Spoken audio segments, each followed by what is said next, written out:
Hi friends, எல்லாரும் எப்படி இருக்கீங்க? Welcome back to my channel. Chapati, puri, idli, dosa அப்புறம் சாதத்துக்கு ஒரு பெஸ்ட்டான காம்பினேஷன் பீஸ் குருமா. காஞ்ச பட்டாணியில் குருமா எப்படி செய்யறதுன்னு இன்றைக்கி அக்ஷாஸ் ரெசிபீஸில் பார்க்கலாம். இந்த பீஸ் குருமா செய்யறதுக்கு என்னென்ன இன்க்ரீடியன்ட்ஸ் வேணுமோ நான் எல்லாமே ரெடி பண்ணி வச்சுருக்கேன். வீடியோவை ஸ்கிப் பண்ணாமல் பாருங்கள் ஃப்ரெண்ட்ஸ். இந்த பீஸ் மசாலா செய்யறதுக்கு ஃபஸ்ட்டு நான் ஒரு தேங்காய் பேஸ்ட் ரெடி பண்ணிக்கிறேன்.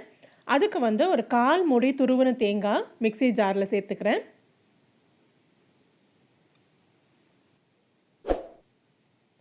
ரெண்டு டேபிள் ஸ்பூன் பொட்டுக்கடலை, 1 டீஸ்பூன் சோம்பு, இது மூணுத்தையுமே கொஞ்சமாக தண்ணி சேர்த்து ஒரு ஃபைன் பேஸ்ட்டாக அரைச்சி எடுத்துக்க போகிறேன். உங்களுக்கு வேணும்னா இந்த பேஸ்ட்டில் 4 முந்திரி பருப்பும் கசகசாவும் கூட சேர்த்துக்கலாம். இந்த கிரேவிக்கு இன்னும் கொஞ்சம் ரிச்னஸை கொடுக்கும், டேஸ்ட்டும் நல்லாயிருக்கும். ஸ்டவ்வில் ஒரு குக்கர் வச்சுருக்கேன். 4 டேபிள் ஸ்பூன் எண்ணெய் சேர்த்துக்கிறேன். எண்ணெய் லைட்டாக சூடு வந்ததுக்கப்புறமா ஒரு சின்ன பீஸ் பட்டை சேர்த்துக்கிறேன். 2 கிராம்பு, 2 ஏலக்காய், அதுக்கப்புறமா 1/2 டீஸ்பூன் சோம்பு சேர்க்குறேன். இது எல்லாமே நல்லா பொரிஞ்சதுக்கப்புறமா ஒரு 3 பெரிய வெங்காயத்தை ஃபைனாக கட் பண்ணி வச்சுருக்கேன், அதையும் நான் இதோட சேர்த்துக்கிறேன். சேர்த்துட்டு வெங்காயம் நல்லா கலர் மாறுற வரைக்கும் வதக்கிக்கலாம். வெங்காயம் சீக்கிரமாக வதங்கணும், கலர் மாறணும் அப்படின்னு நீங்கள் நினச்சிங்கனாக்கா ஒரு 1/4 டீஸ்பூன் உப்பு சேர்த்துக்கோங்க.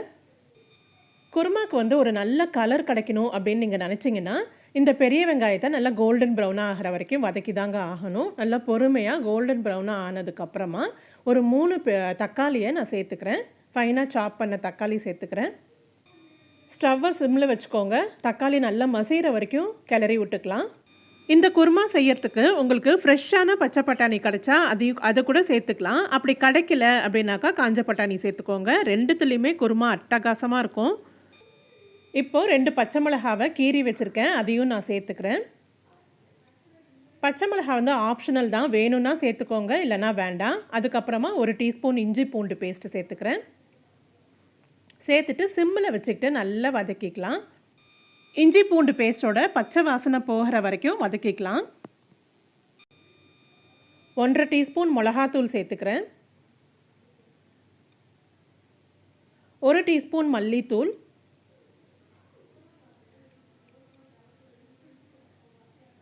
1/2 டீஸ்பூன் மஞ்சள் தூள், எல்லாத்தையுமே சேர்த்துட்டு நல்லா மிக்ஸ் பண்ணிக்கலாம். இன்றைக்கி நான் காஞ்ச பட்டாணியில் தான் குருமா செய்ய போகிறேன். காஞ்ச பட்டாணியை நைட்டு ஃபுல்லாக ஒரு 8 மணி நேரம் ஊற வச்சுருக்கேன். நல்ல ஃப்ரெஷ்ஷான பச்சை பட்டாணியாக இருந்தால் குருமா செஞ்சோம்னா இன்னும் டேஸ்ட்டு நல்லாயிருக்கும். பச்சை பட்டாணியில் குருமா செய்கிறதா இருந்தால் குக்கரில் ஒரு விசில்லையே ஆஃப் பண்ணிடலாம், சரியாக இருக்கும். மசாலா தூள்லாம் சேர்த்ததுக்கப்புறமா ஸ்டவ்வை சிம்மில் வச்சுக்கோங்க, இல்லாட்டி அடி பிடிச்சிரும். இப்போ இந்த ஸ்டேஜில் கொஞ்சமாக புதினா இலை சேர்த்துக்கிறேன். புதினா சேர்த்ததுக்கப்புறம் லைட்டாக மிக்ஸ் பண்ணிவிட்டு காஞ்ச பட்டாணி சேர்த்துக்கிறேன்.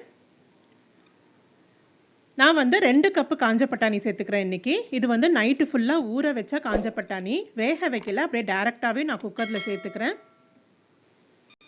காஞ்ச பட்டாணியோட சேர்த்து 2 கப் தண்ணி ஆட் பண்ணியிருக்கேன். இதை தவிர இன்னும் 2 கப்பு எக்ஸ்ட்ரா தண்ணி சேர்க்க போகிறேன், அப்போ தான் கிரேவி கொஞ்சம் நிறைய கிடைக்கும். தண்ணி சேர்த்துட்டு நல்லா மிக்ஸ் பண்ணிக்கலாம். அதுக்கப்புறமா குருமா கொதிக்கிற வரைக்கும் வெயிட் பண்ணிக்கோங்க. இந்த குருமாவை நம்ம எந்த பிரேக்ஃபாஸ்ட்டுக்கு செய்கிறோமோ அதுக்கு தகுந்த மாதிரி தண்ணியை கூட்டவோ குறைச்சிக்கவோ செஞ்சுக்கலாம். இட்லினா கொஞ்சம் தண்ணியாக இருந்தால் நல்லாயிருக்கும் குருமா, சப்பாத்திக்கு கொஞ்சம் திக்காக இருந்தால் நல்லாயிருக்கும். அதுக்கு தகுந்த மாதிரி நீங்கள் தண்ணியை அட்ஜஸ்ட் பண்ணிக்கோங்க. இப்போது நல்லா கொதி வந்துருச்சு பாருங்கள். இந்த ஸ்டேஜில் நம்ம ஏற்கனவே அரைச்சி வச்சுருக்கோம் இல்லையா தேங்காய் பேஸ்ட்டு, அதையும் சேர்த்துக்கிறேன் நான். ஆஸ் யூஷுவல் சப்பாத்தி, பூரி, பரோட்டா இதுக்கெல்லாமே இந்த குருமா ரொம்ப நல்லாயிருக்கும். ஆனால் ஒரு தட்டில் 4 இட்லி நல்லா ஆவி பறக்க பறக்க 4 இட்லி, அது கூட இந்த குருமாவை வச்சு தொட்டு சாப்பிட்டிங்கன்னா இன்னொரு 4 இட்லி நீங்கள் எக்ஸ்ட்ரா சாப்பிட்றீங்களா இல்லையான்னு மட்டும் எனக்கு கமெண்ட் செக்ஷனில் சொல்லுங்கள் ஃப்ரெண்ட்ஸ். அவ்வளோ சூப்பராக இருக்கும். கடைசியாக இந்த குருமாவுக்கு தேவையான உப்பு சேர்த்துக்கிறேன். உப்பு சேர்த்துட்டு நல்லா மிக்ஸ் பண்ணிவிட்டு ஒரு வாட்டி உப்பு செக் பண்ணிக்கோங்க. டேஸ்ட்டு கரெக்டாக இருந்ததுனாக்கா நம்ம குக்கரை மூடிடலாம்.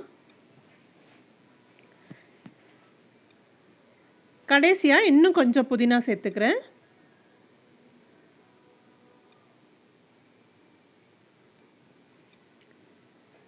புதினா சேர்த்துட்டு லைட்டாக மிக்ஸ் பண்ணிவிட்டு குக்கரை மூடிக்கலாம். குக்கரை மூடிட்டு ஒரு 4லேருந்து 5 விசில் வரட்டும், அது வரைக்கும் வெயிட் பண்ணிக்கலாம். 5 விசில் வந்துடுச்சு, ஸ்டீமும் அடங்கிருச்சு.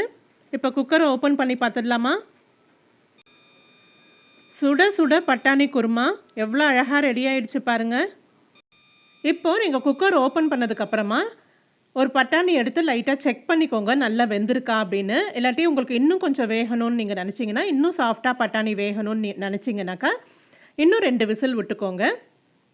எனக்கு இப்போ கரெக்டாக இருக்குது, நல்லா வெந்துருச்சு. கடைசியாக கொஞ்சம் கொத்தமல்லி தூவிட்டு சர்விங் டிஷ்க்கு மாற்றிக்க போகிறேன். இந்த பீஸ் குருமாவை நீங்கள் உங்கள் வீட்டில் சமைக்கும்போது அப்படியே சிக்கன் குழம்பு ஸ்மெல் வரும். ப்ரொசீஜரும் அப்படியே சிக்கன் குழம்பு செய்கிற மாதிரி தான். சிக்கனுக்கு பதிலாக பட்டாணி சேர்க்குறேன், அவ்வளோதான். இந்த டிஷ்ஷை நீங்கள் ட்ரை பண்ணிவிட்டு உங்கள் ஃபீட்பேக் சொல்லுங்கள் ஃப்ரெண்ட்ஸ். வீடியோ பிடிச்சிருந்தா லைக் பண்ணுங்கள், உங்கள் ஃபேமிலி அண்ட் ஃப்ரெண்ட்ஸ்க்கு ஷேர் பண்ணுங்கள். மறக்காமல் அக்ஷாஸ் ரெசிபீஸ்க்கு சப்ஸ்கிரைப் பண்ணுங்கள் ஃப்ரெண்ட்ஸ். நான் உங்களை இதே மாதிரி இன்ட்ரெஸ்டிங்கான வீடியோவில் மீட் பண்ணுறேன். Stay home, stay safe, by.